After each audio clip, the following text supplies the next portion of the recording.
Assalamualaikum warahmatullahi wabarakatuh. Nama saya Riki Andriansa. Saya dari kelas Informatika 4B1. Saya di sini akan menjelaskan tentang koneksi dan perangkat jaringan. Koneksi internet adalah sebuah hubungan yang terjadi antara perangkat berbasis komputer seperti personal komputer yaitu PC, smartphone, modem, dan lain-lain, dengan jaringan internet yang menghasilkan teknologi komunikasi antar keduanya. Syarat yang harus dimiliki agar terjadi koneksi internet yaitu perangkat berbasis komputer harus memiliki suatu protokol yang bernama TCP atau IP. Tanpa protokol ini, tidak akan memungkinkan terciptanya sebuah koneksi internet. Dengan terciptanya koneksi internet, suatu peralatan berbasis komputer tentu bisa terhubung satu sama lain sehingga membentuk suatu jaringan internet yang sangat luas dan bisa dimanfaatkan untuk suatu tujuan tertentu. Dial-up yaitu sebuah jenis koneksi antar komputer dengan menggunakan saluran telepon tetap ataupun bergerak. Atau definisi dial-up yang lainnya yaitu seperti sebuah istilah untuk menghubungkan komputer ke internet dengan menggunakan saluran telepon. Sedangkan syarat utama yang digunakan untuk melakukan koneksi dial-up yaitu harus ada modem. Modem ini merupakan sebuah perangkat keras yang dapat mengubah sinyal digital menjadi sinyal analog atau juga dapat sebaliknya. ADSL yaitu sebuah teknologi dalam komunikasi data yang digunakan untuk mentransfer data dan dapat digunakan untuk keperluan internet yang secara fisik menggunakan line telepon. Teknologi ini dapat mengirim data dengan kecepatan tinggi, bisa mencapai 1,5 Mbps sampai dengan 8 Mbps untuk arah dari sentral ke pelanggan atau disebut dengan downstream, dan 16 kbps sampai dengan 640 kbps untuk arah pelanggan ke sentral atau disebut dengan upstream. Dengan inilah sehingga dapat mengirimkan layanan interaktif multimedia dengan menggunakan jaringan akses kabel tembaga. Wireless LAN yaitu sebuah teknologi yang bekerja dengan menggunakan gelombang radio. Pada awalnya teknologi ini didesain untuk aplikasi perkantoran dalam ruangan. Namun sekarang wireless LAN dapat digunakan pada jaringan peer-to-peer dalam ruangan maupun point-to-point, yaitu di luar ruangan, maupun point-to-multipoint pada aplikasi bridge. Wireless ini dirancang sangat modular dan fleksibel. Jaringan ini juga bisa dioptimalkan pada lingkungan yang berbeda, dapat mengatasi kendala geografis dan rumititasnya instalasi kabel. Koneksi internet dengan wireless LAN saat ini sudah mencapai 54 Mbps dengan menggunakan standar teknologi yang bekerja dengan frekuensi 2,4 GHz. Perangkat jaringan merupakan peralatan yang digunakan untuk membantu dalam pembuatan jaringan komputer.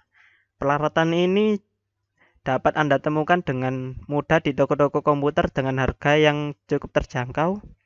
Untuk membuat jaringan komputer maka diperlukan peralatan jaringan, diantaranya yaitu NIC, hub, switch, router, modem, bridge, access point, dan lain-lain. NIC yaitu kepanjangan dari Network Interface Card. NIC ini merupakan peralatan yang memungkinkan terjadinya hubungan antara network dengan komputer workstation atau network dengan komputer server. Kebanyakan NIC merupakan peralatan internal yang dipasang pada slot ekspansi dalam komputer, baik slot ekspansi ISA ataupun slot ekspansi PCI. Bahkan dalam beberapa mainboard komputer, NIC sudah dipasang secara on-board, artinya yaitu menyatu dengan mainboard. Hub berfungsi untuk memperkuat sinyal yang tidak memiliki kecerdasan untuk menentukan tujuan akhir informasi yang dikirim. Hub ini memiliki sejumlah port sehingga Hub sering disebut dengan multiport repeater. Pada hub, sinyal yang dikirim akan diteruskan ke semua port yang dimiliki.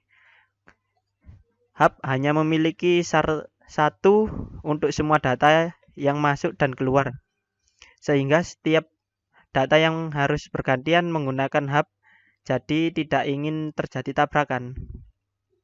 Hub hanya mempunyai satu collision domain, yaitu ada tabrakan untuk tiap port. Hub hanya mendukung half duplex, yaitu data yang hanya dapat dikirim dan diterima secara bergantian. Bridge yaitu adalah sebuah perangkat yang berfungsi menghubungkan beberapa jaringan terpisah, baik tipe jaringan sama maupun berbeda seperti Ethernet dan Fast Ethernet. Bridge memerlukan alamat Ethernet setiap node atau titik yang ada pada masing-masing segmen jaringan dan hanya memperbolehkan lalu lintas data yang diperlukan melintasi bridge. Switch itu bekerja pada lapisan data link sehingga sering disebut sebagai switch lapisan kedua atau layer 2 switch. Cara kerja switch mirip dengan bridge, yaitu mampu untuk mengenal alamat MAC.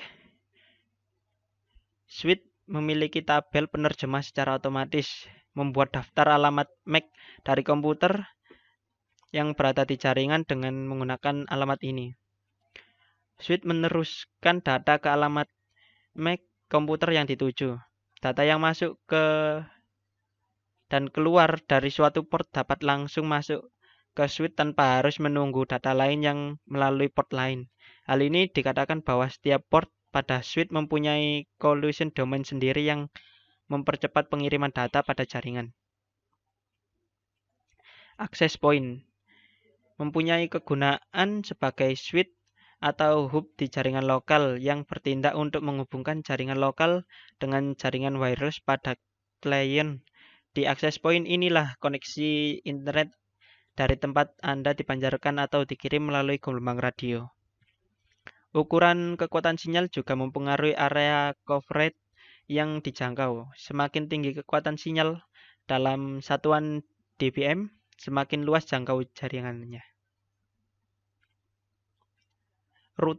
Router memiliki tingkat kecerdasan yang tinggi dan mampu meneruskan data ke alamat tujuan yang berada pada jaringan yang berbeda. Router bekerja pada lapisan network, yaitu lapisan ketiga, dan meneruskan paket data berdasarkan alamat logika seperti IP address. Selain mempunyai kegunaan seperti yang dijelaskan tadi, router ini mempunyai fitur seperti MAC filtering, DHCP server, VPN client, dan menghubungkan dua ISP menjadi satu. Modem adalah singkatan dari modulator demulator. Modem ini berfungsi untuk mengubah sinyal digital komputer menjadi sinyal analog yang dapat dikirim lewat jaringan telepon atau sebaliknya. Di sini ada dua jenis modem, yaitu modem internal yang dipasang langsung ke mainboard komputer, yaitu memiliki keuntungan menggunakan modem ini adalah harga lebih murah, tapi tingkat kesulitan memasangnya dan memindahkannya harus bongkar pasang casing komputer. Dan yang kedua adalah modem eksternal. Modem ini sering terpisah dengan komputer, yaitu keuntungannya menggunakan modem ini sangat praktis dan pemasangannya lebih gampang, tapi kelemahannya lebih mahal. Contoh dari modem eksternal itu seperti Smartfren, Bolt, dan masih banyak lagi. Sekian dari saya. Mohon maaf karena ada banyak salah kata. Assalamualaikum warahmatullahi wabarakatuh.